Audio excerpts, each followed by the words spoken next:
காலையில் எந்திரிச்சோன்னே வழக்கம் போல் சில வயலுக்கு கிளம்பியாச்சு. நம்மளுக்கு நடவு இருக்குது இன்னொரு வயலில்.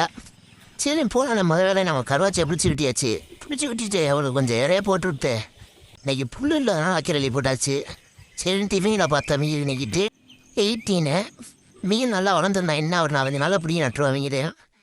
நடவுன்றதுனால அம்மா சமைச்சு கொண்டாந்துருக்கா பாருங்க. வயசு கொஞ்சம் கொண்டாந்துருந்தாங்க.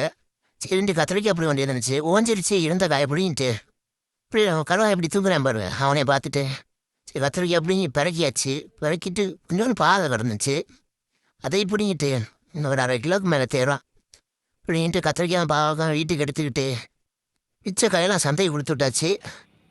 எங்கள் ஊர் ரோடை பற்றியில் எப்படி சுற்றி மரமாக இருக்குன்னு சரின்ட்டு நம்மளுக்கும் போயிட்டு நாற்று ஆரம்பிச்சிட்டாங்க. அப்படியே மலையோட மலையா அன்னைக்கு தூரிச்சு. நம்ம மலையிலே உட்காந்து சாப்பிட்டு அப்படியே அந்த தூரல்ல அப்படியே குப்பை பண்ணியாச்சு. நம்ம தான் இன்னைக்கு குப்பை பண்ணி போட்டான். ஒரு குப்பத்துக்கு இன்னும் வர முடியும். இதே நாள் குப்பை பண்ணி வைக்கிறோமா இத்தனை சிண்டுக்கு இத்தனை குப்பம் போட்டால் நடவு கரெக்டாக இருக்குன்றதுனால சரிட்டு எடுத்துகிட்டு இதை விளம்புறதுன்னு சொல்லுவான். அங்கேயும் நாற்று முடியை தூக்கி போட்டுருவான். நடவுக வேண்டதை எடுத்துகிட்டு மிச்சக்க வாரத்தில் போட்டுருவாங்க. போட்டு நம்மளை சாமியை கும்பிட்டு வர வரையில் பார்த்தா சுற்றி இந்த தட்டெல்லாம் இருந்துச்சு. என்ன தட்டம் தெரில. அதையும் பார்த்துட்டு ஒரு வயல் நட்டு முடிச்சுட்டாங்க. இன்னொரு வயல் இறங்கி இருந்தாங்க.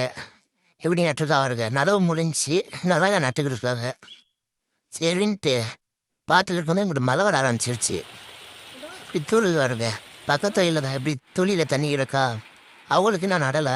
சரின்ட்டு அப்படியே மழையை ரசிச்சுட்டு வயலை வத்தான். கத்தி வயலை நாளைக்கு இல்லை நாளைக்கு தொழிலடிச்சு போட்டுருவோம். சரின்ட்டு போய் அவன் பட்டு வச்சுக்கிறதுனே விளாண்டுக்கிட்டு இருந்தேன். அப்புறம் நட்டு முடிச்சு அப்படி வீட்டுக்கு வண்டியாச்சு.